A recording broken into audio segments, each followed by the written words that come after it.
Are you serious when you say that you would shut off the supply of electricity? I think one report quoted you as saying with a smile on your face. Well, it's going to be an absolute disaster for both countries. We're your largest trading partner. I don't want to respond, but we will respond like they've never. Stunning, unprecedented, and deeply dramatic escalation of a simmering trade dispute. Ontario Premier Doug Ford has not only vocally opposed, but has also actively, and with profound geopolitical implications, launched a provincial-level trade war against the economic might of the United States. Welcome viewers to my channel. If you're new here, please subscribe, like my video, and turn on notifications so you don't miss our next update. Electricity. Stay tuned. So what does that look like? What are the potential responses? Well, we'll see. I'll talk to the team and we'll make it like they've never seen before. You need our uranium. You need our potash. You need our high-grade nickel. I will stockpile our high-grade nickel at 50%. Aggressive and highly unconventional actions, which include the unilateral imposition of a severe retaliatory electricity surcharge and the issuing of a chilling, high-stakes threat to sever power supplies entirely, have fundamentally and perhaps irrevocably altered the intricate and long-standing dynamics of the Canada-U.S. relationship. This is no longer a diplomatic spat. It is a full-blown economic conflict with tangible consequences. While U.S. President Donald Trump had initially shown some signs of de-escalation, having delayed certain tariffs he had previously levied on Canada and Mexico, Ford's swift, unyielding, and decidedly muscular response demonstrates in no uncertain terms that Canada's patience has been completely exhausted and that a new era of Canadian assertiveness has dawned. The situation has rapidly and dangerously evolved into a high-stakes, geopolitical test of wills, with each side displaying a visceral willingness to employ extreme and politically risky measures to safeguard their respective economic and political interests, regardless of the potential for collateral damage. The conflict has become a case study in how deeply integrated economies can quickly and catastrophically spiral into a full-blown confrontation when political resolve hardens, nationalist rhetoric intensifies, and traditional diplomatic channels prove ineffective. The deliberate and calculated aggression of Ontario's retaliatory measures. At the very core of Ford's bold, calculated, and deeply nationalistic strategy lies the implementation of a highly targeted and economically punitive measure, a significant and punitive 25% surcharge on all electricity exports originating from Ontario and destined for the strategically important U.S. states of New York, Minnesota, and Michigan. This policy is anything but a random act of retaliation.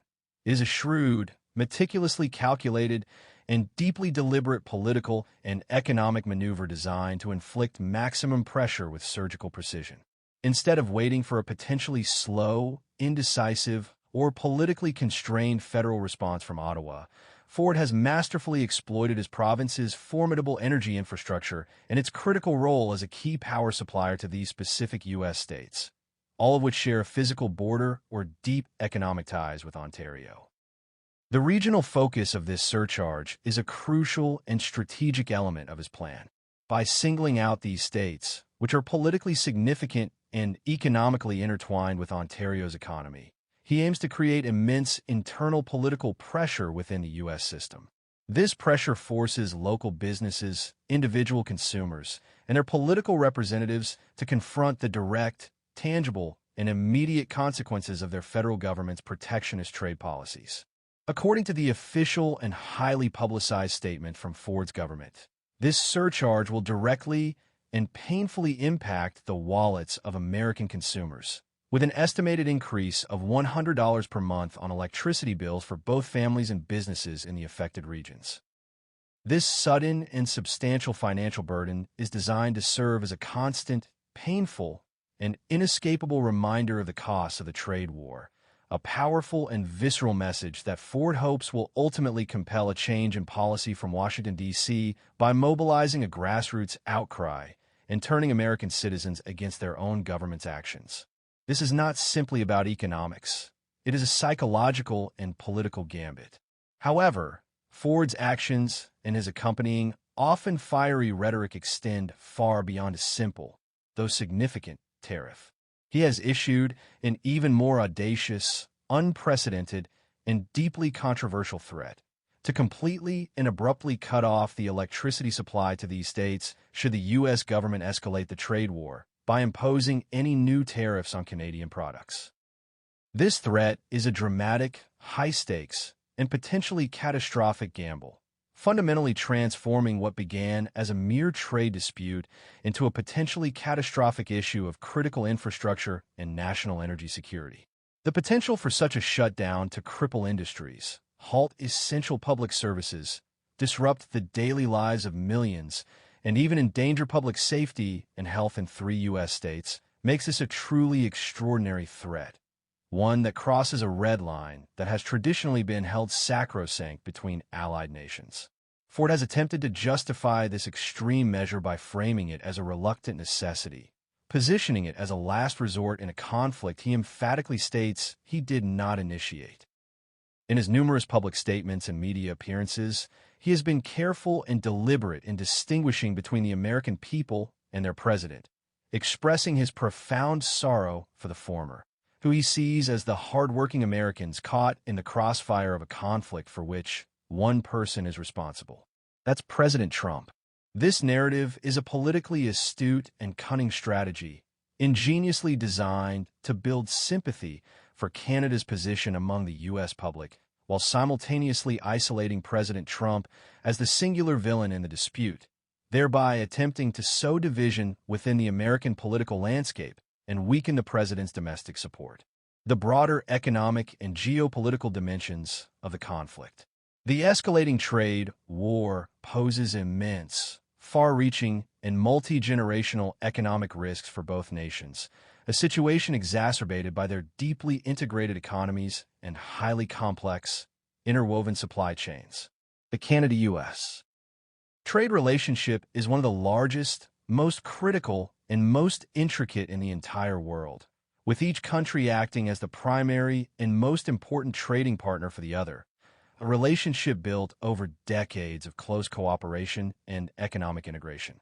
Canada's economy, in particular, is disproportionately dependent on its exports to the U.S., a reality that makes it acutely and uniquely vulnerable to American tariffs and protectionist policies. Economic analyses and sober forecasts from institutions like the Peterson Institute indicate that an all-out trade war could push Canada into a severe and prolonged recession, with a potential long-run decline of up to 2% of its GDP.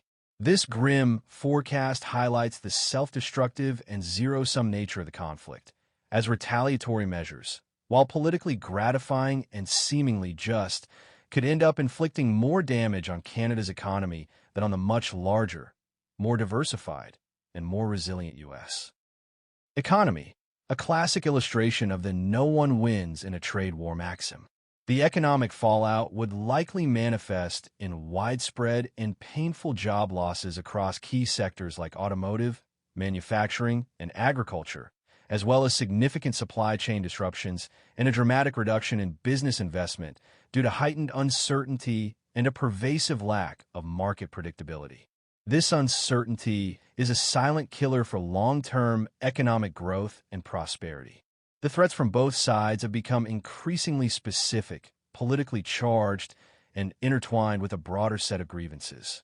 President Trump has not only threatened to levy new and punishing tariffs on key Canadian exports like dairy and lumber, directly targeting vital sectors of the Canadian economy and the livelihoods of thousands of Canadians, but he has also linked the trade dispute to an entirely separate and sensitive national security issue: the flow of fentanyl across the U.S.-Mexico and U.S.-Canada borders. This deliberate and politically motivated conflation of economic policy with public health and security concerns significantly complicates any potential resolution, making a quick or easy end to the conflict highly unlikely. It forces negotiators to address a multifaceted and deeply complex set of demands, none of which can be resolved in isolation, thereby creating a complex web of interconnected issues that are nearly impossible to untangle. Doug Ford's political history provides crucial context for his aggressive, populist and unyielding stance. As the scion of a prominent and pugnacious political family with a long history in Toronto politics, he is no stranger to high-stakes confrontations